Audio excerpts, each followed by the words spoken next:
Good morning and welcome. It is Saturday the 13th of August. I am Flatcap Callum. I'm hoping you are all very, very well. I guess to flag, I'm not so very well. Feeling a little bit under the weather today. My other half went to watch Commonwealth Games netball last weekend and she came back with COVID and I think she's into sharing basically. I think that's what happened. So yeah, I had an absolutely terrible night's sleep. Fortunately, I'd gone through all the horses last night, and other than sort of dealing with a few price crashes and non-runners and whatnot, it was pretty much there. So yeah, not full of the joys of summer this morning. Hopefully, that doesn't impact the lovely array of bets I've got for you today. I've decided to go stake and a quarter. I was looking at normal stake, and then I've added a few bits of extra singles and doubles in places. So I've made it up to a stake and a quarter. It's 4 bets, 3 lucky 15s, 1 cross bet, and then each of the lucky 15s has got additional things added to it. So hopefully nothing too complicated, but yeah, 4 bets. But I mean, overall, it's not a good Saturday. The weather has really had an impact on field sizes. So normally the Great St Wilfrid, you're looking at 20 runners and a consolidation race of 20 runners, and today we've got 15 or 14. Which may or may not impact the kind of the normal draw bias. It's normally better to be high in the Great St Wilfrid, and pace is normally really crucial. So if you actually look at the history of the race, the amount of horses that made all to go and win that race and in the consolidation race is really high. Yesterday, generally, if you track the results, made all, it was quite a common feature. So I think irrespective of how tracks normally run, yesterday it was hard for horses to make up ground in the heat. So it's the thing to watch out for today. If your horse goes out in the lead, generally that feels like a positive thing at the moment. So I've got some bits and bobs, but a lot of it's later, to be honest. Yeah, so if you come on the channel and you want some tips for ITV racing today, outside the Great St Wilfrid, that is it. I got nothing. So yeah, Newbury, Newmarket, I've left them alone. There was one race at Newmarket, and I was going to include it. There was a non-runner, and then I ummed and ahed, and I've left it. So I might mention it, the horse, but I've not put it in the bets today. So we'll go through, before I go through today's bets, we'll do yesterday, and we'll have a word on the golf, which is generally not so good this week. Yesterday I got it as 15 on, 28.70 back, but I think it will really vary depending on when you put the bets on, because yesterday I definitely, the point I put the bets on, I did not get good prices for the channel selections. So it is what it is. I got to do a video in the morning and I take the prices that are there, but yeah, quite a few of them got better. It'll also vary which bookmaker you put on, but overall I think irrespective of bookmaker, most people should have been about double money. So this first bet, non-runner, disappointing. That placed, but only for Sky, and that didn't run so well. I think it got bumped about a bit, but I don't know if that would make so much difference. So it was a placed single with a non-runner if you were Sky. So, you know, like a quid back. So if you weren't Sky, you'll have made up money elsewhere on these. Bet 2 was the one that was nice and nearly went really nice. So we got Dundee Lad 10 to 1. It was SP'd at 14s. I had 10 to 1 with a 25p rule 4 deduction. So terrible comparison to SP on that one. Then Grange Clare View could only get 5th with a goodness, the quad place. Hastily, that was backed out to 12s. Interestingly, Hastily and its stablemate Coffee Means Coffee, they both ran together last time, and Coffee Means Coffee was backed in massively. Hastily, big drifter. Same thing, not to extremes, but same thing yesterday. Coffee Means Coffee got backed in, Hastily got drifted, and again, Hastily was the one at a price that performed better. And then we had Supreme Vinny get third. So it was a place treble, but Hastily was 12s SP, 14s without my rule 4. So you would have had a much better return if you'd gone that with a bookmaker with Bog. So if you were betting that one outside of Sky and you got best price guaranteed, should have got a much better return. But it was a place treble, a single place return, and it was a place double on there as well. No, it wasn't a single. Sorry, I'm talking rubbish. It wasn't a single. It was a place double. So you got a place double back on that one. So that is bet 2. Then bet 3, we had this. So what do? We had Supreme Vinny placed and Pistoletto placed, but only for Sky. So as I said, I worked it out as 15 on 28.70 back. But because of the prices of bet 2, if you got bog, that would have basically been the same as the other bits. So it should have been about double all round. But I'm just checking that. I think may even be £1 less than that. I need to go and I'm going to go double check my figures. It might have even been a £27 return. Either way, for the week, it's been 55 on, 110 back basically. So we've doubled our money for the week. So even if today strikes out and tomorrow strikes out and the golf strikes out, we've still made a small profit. So today is about, can we build anything onto that? Because we have 4 videos this week. We've made profit every video. And we're going into the weekend without having a losing day, which I don't think has happened at any point on the channel. And as viewers will know, Saturday's become the bit of a bugbear. So we're not far behind on a Saturday, but it has now become the frustrating day of the week. So yeah, we're moving into Saturday. So we've never gone 5 videos in a row for profit, I do not believe. So this would be a momentous occasion. All right, what have we got then today? This is what I've come up with in this very hot Saturday. So I've literally got a bit of a temperature, I'm sweating. So we've got 250 Ripon. So I've got 3 in the Great St Wilfrid. So Al Simo is probably my number 2. So Al Simo 12 to 1 the Great St Wilfrid. Then we've got 305 Perth, Shaw's Bridge at 20s. 423 Doncaster, Truth is Jest. That's been backed in a bit this morning. And then we've got 550 the Curragh, Talking Tough at 28s. So it's a 20p each way lucky 15. We've got an additional single just on Talking Tough. And we've got an additional double on Shaw's Bridge and Truth and Jest to make it up to a £7 stake for that one. So 20p lucky 15, additional single, additional double to make it a £7 bet. And most bets today I'm advising Sky just on balance.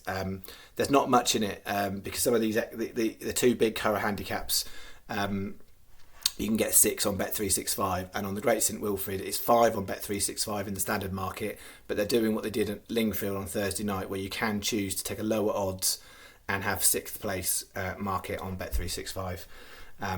Overall, I'm edging on Sky as being the best place to put it on. So that's bet 1. Bet 2 is the cross bet. So we're going 250 Emperor Spirit. It's a short one, but it is my number 1 horse. So it's not a great price, and I wouldn't be looking at any single on it. But it's my preferred horse for the race. Then we've got Al Simo, and then Fortimore. I've only put it in this bet. It's not in any lucky 15s. And then the 550 Eaglish and Talking Tough. So it's 6 times 25p each way double. So it's all a combination of doubles. You put the 5 horses in your bet slip online. It'll come up with doubles, and there'll be 6 of them, 25p each way. If you're in a betting shop, literally write it like that, and your jobs are good. And this one is a bit split because you could put it on with Sky and you get 6 places both races. If you did it with 365, for this bet, I would say take the 6th place. So in the lucky 15s, if you're doing bet for 365, I'd chance it on the 5th place market, the standard market. But if you were doing the cross doubles for 365, then I would do it on the 6th place, because you've basically got three chances there of hitting 6th place.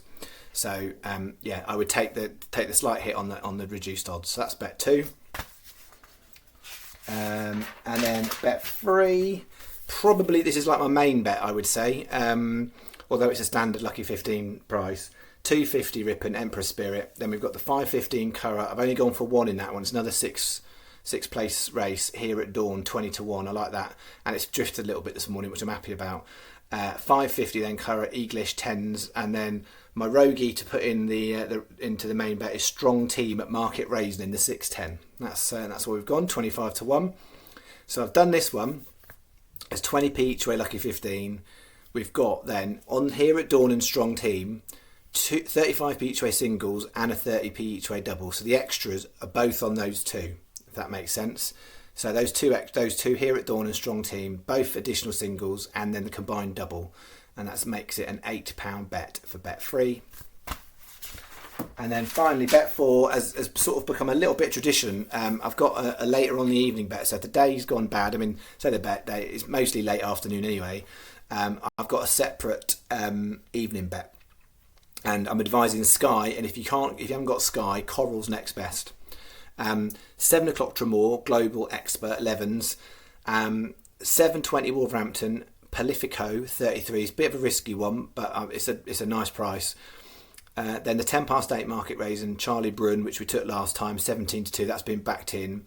And then the last one then, permutation wise, rubbish. 7-runner race, 8:50 Harbour Vision 11s. And you'll see what I've done is there's 20 Peachway Lucky 15, and I had an additional single and I've moved it. That has gone completely crashed this morning. It was 25-1 first thing this morning still, and I really liked it at 25-1. It's still worth its place. It's a risky horse, but I'm not going to put the single on at 11s. So I've put the single on the bigger price, more riskier horse for that bet to make it £7. But I wanted to kind of flag that. That price has come in, and it's important to understand at what point you walk away from a price. I still think that price is good for Lucky 15, but for an additional single, I wouldn't bother with it. When it was 25-1 and paying quarter of the odds, I think that was definitely that would have been better than that. Now that's trumping that. Okay, that is bet 4.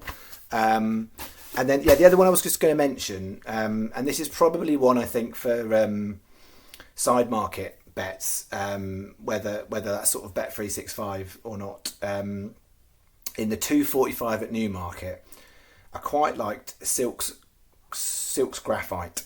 It's 66-1 in the main market. There's now 7 runners. It looks to me like a fourth place horse.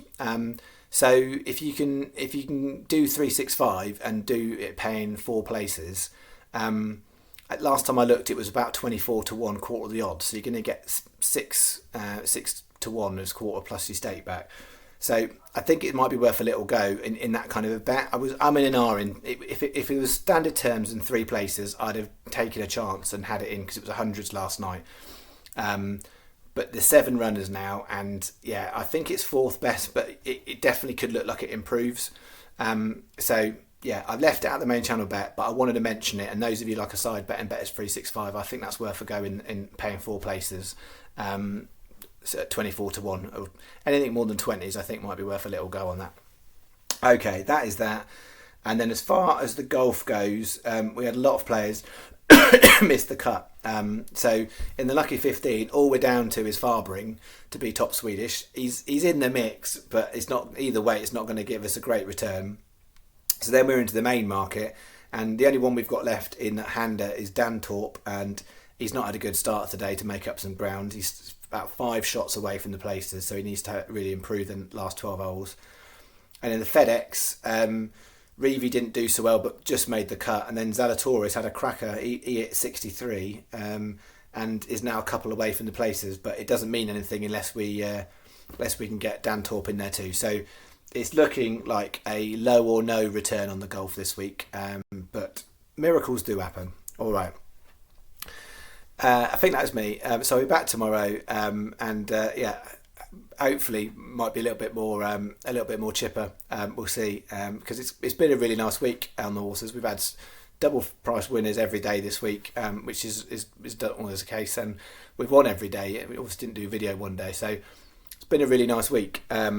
So let's see if it can continue, but we're due a downturn, so that's what it is. So the key thing is don't get carried away, because when it's going bad, you think any bet I put out isn't going to get anywhere near, and when it's going well, it just looks really easy, and you think, well, I'm going to pile in a load of extra money. The point here is it's the same stake. It's making profit is so unsexy. It's discipline. It's same stakes. It's not getting carried away. It's not getting too excited if you're winning, not getting too down if you're losing, and just cracking on with your system that you're using. So sound betting structures, and I know a few of you comment this week, like, not quite sure how I pick some of these horses. I am still mulling that over about how best to put some additional videos out about how I might choose things, because I've been doing it so long. It's not like there's one thing I do, and I'm not someone, I don't just follow a trainer or follow follow a horse, whatever, blindly. There's so many facets about each individual race to analyse and look at and break it down and go, right, is there something in there that's sticking out or not? So yeah, I'll think about that. All right, I will leave it there. I'm just going to go and chill the rest of the day, and see you in the morning, as long as I'm not in any sort of decline. All right, thanks very much. Cheerio.